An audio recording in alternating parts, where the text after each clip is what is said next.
अखेर भाजपाला मराठी माणसा हिंदू आहे हे मान्य करावं लागतं.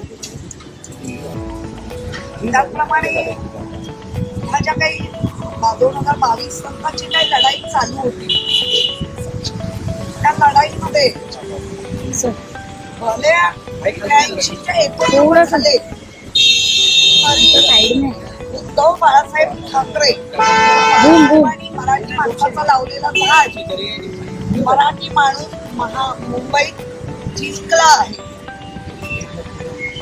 आता त्याच्यावर उपप्रश्न येऊ शकतो की पुढची संख्या, तर माझं तेच म्हणणं आहे बाळासाहेब ठाकरे यांच्याच नावावरती जे काही मुंबईमध्ये माइंडेड मिळालेलं आहे, मग ते बाळासाहेब कोण गरजेपुरतं वापरतंय की बाकी ते लोकांना दिसतंय.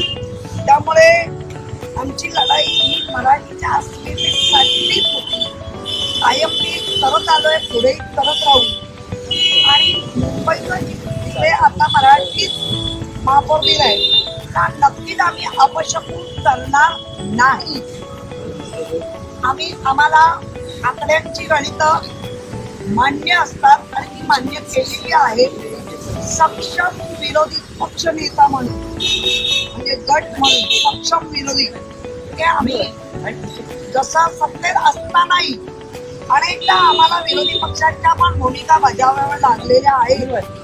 आता तर आम्ही त्याच भूमिकेत आहोत की आम्ही भूमिका पद्धतशीर नीट नेटकी कुठल्याही दबावाला बळी न पडता कुठल्याही आमिषाला बळी न पडता प्रत्येक नगरसेवक आपापल्या विभागातला जे काही प्रश्न आहेत ते सक्षमपणे मांडतील, भांडतील मुंबईसाठी आणि मुंबईसाठी जे जे भल्याचं आहे ते आम्ही करण्यासाठी कटिबद्ध आहोत.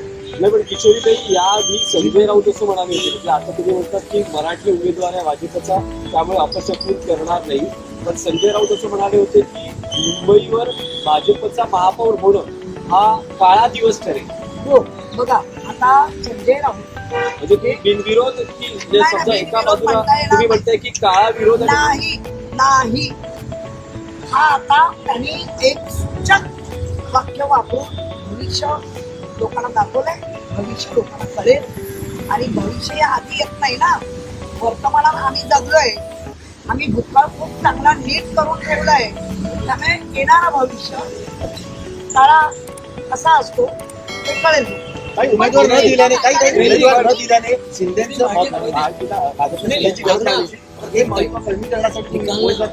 असं म्हणता येणार नाही. जे आमचे पक्षप्रमुख निर्णय घेतात त्या निर्णयाला काहीतरी बेस असतो, तो बेस.